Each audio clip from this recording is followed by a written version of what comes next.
did I switch to the activity? Can you see the activity on your screen? Am I showing the activity or am I showing still Yep. Nope. There it is. It just popped up. Yep. Here it's about AI and cybersecurity. You can use the icons. Feel free to grab anything, for example, check mark. We'll put it in this one. Prescription.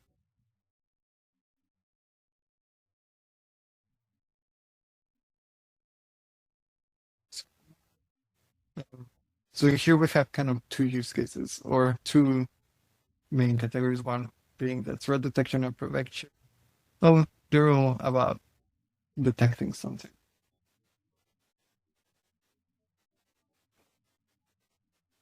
So yeah, I'm going to predict it.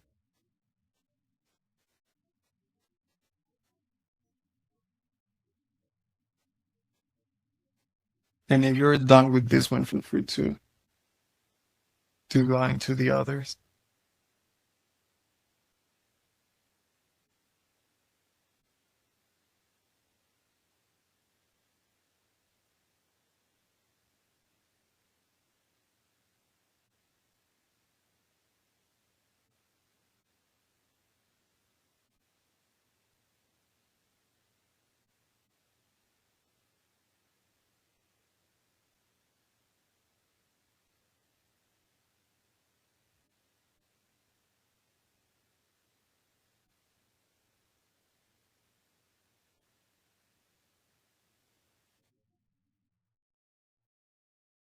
If there is an article that you relate to in your current line of work, let me know. We can discuss about it.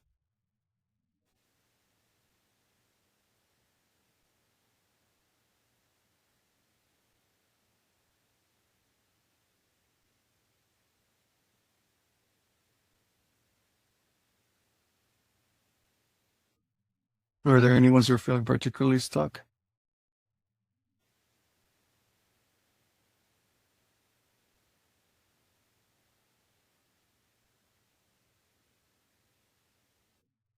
Not so much stuck, but I keep having to refer to the description of each because I haven't really grasped all of them yet. Yeah, I think I'm gonna leave the descriptions here and people know how to for them. We'll go back and forth.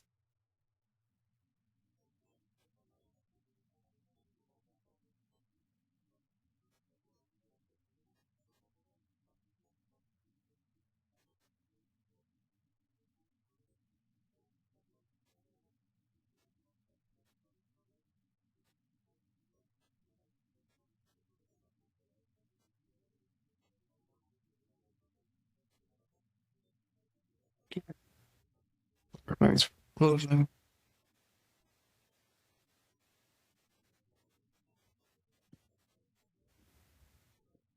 It's looking for controversial.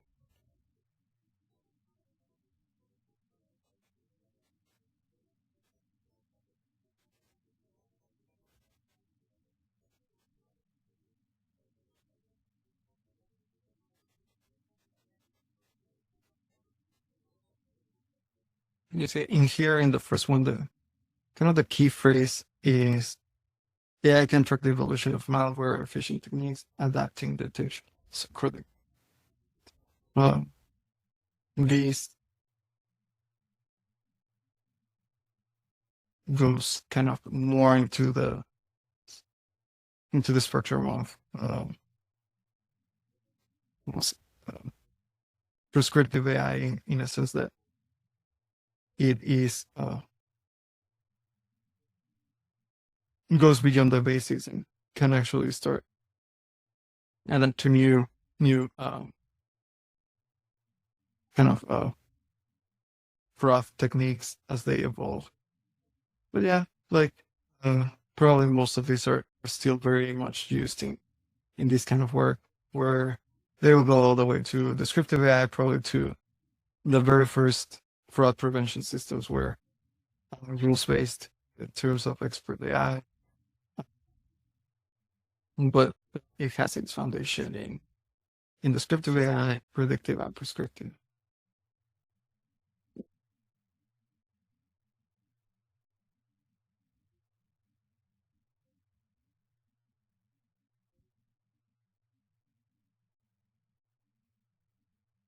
But yes, so diagnostic AI would be correct in this kind of sentence. AI reduces response times and improves accuracy. So in here, they're kind of making that comparison of before and after, and you have your diagnostic AI. So we can see that for the most part, all of these are used in conjunction to test and to derive meaning at different parts of the pipeline, from the very basic descriptive AI when you're getting started, all the way to prescriptive AI when you already have something, a more robust system. And then these last three, the expert generative AI, building on top of this foundation where they can actually use these insights to generate actions.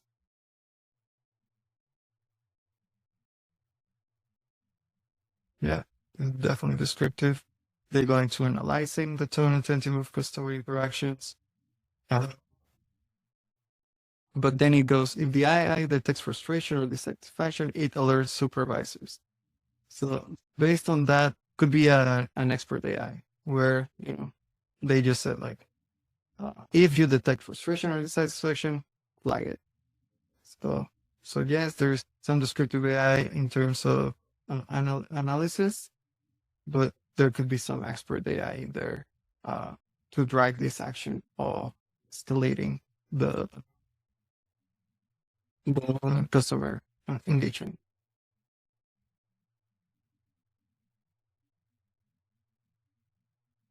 Okay.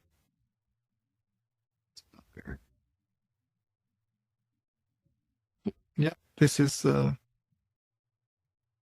of plain vanilla generative AI use case where, given an instruction, AI can actually help with product development and design.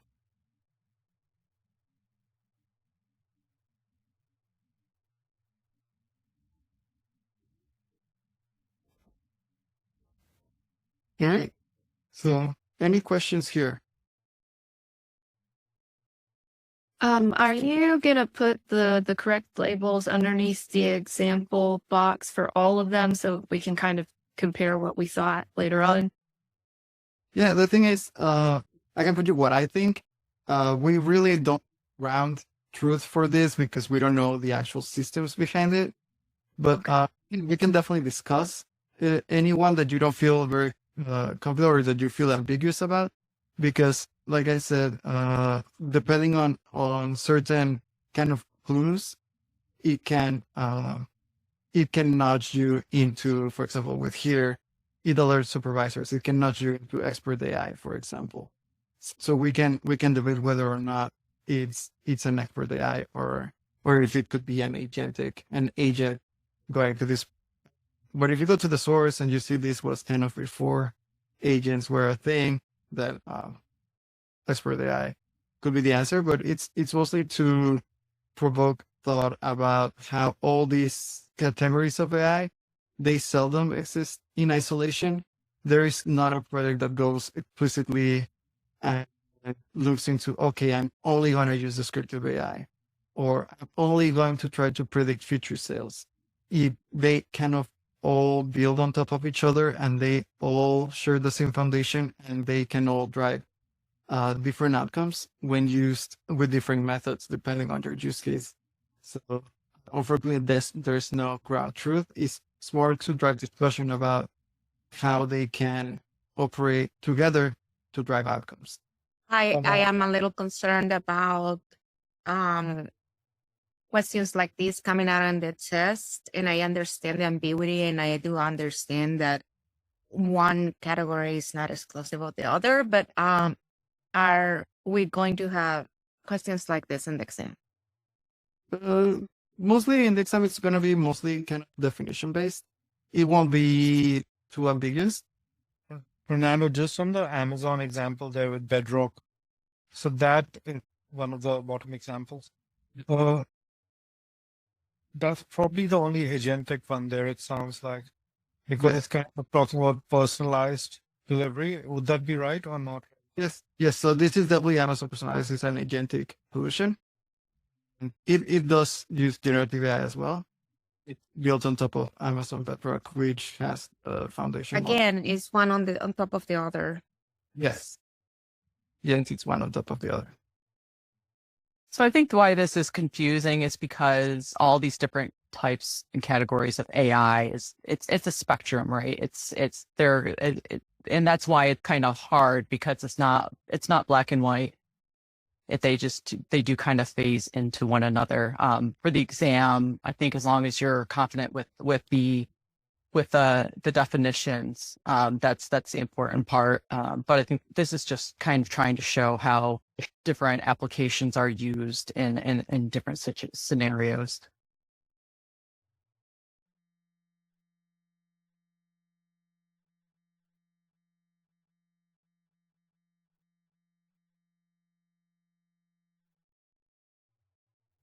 I think we're trying to discuss, which ones are most applicable in these scenarios. I think that's part of what the discussion that we're having is. Yeah. It's more of a discussion based on defending why you think something might be descriptive AI and why am I defending it to be expert AI first, right? And we can see that some of them could have both. Yeah. Yeah. I lost. All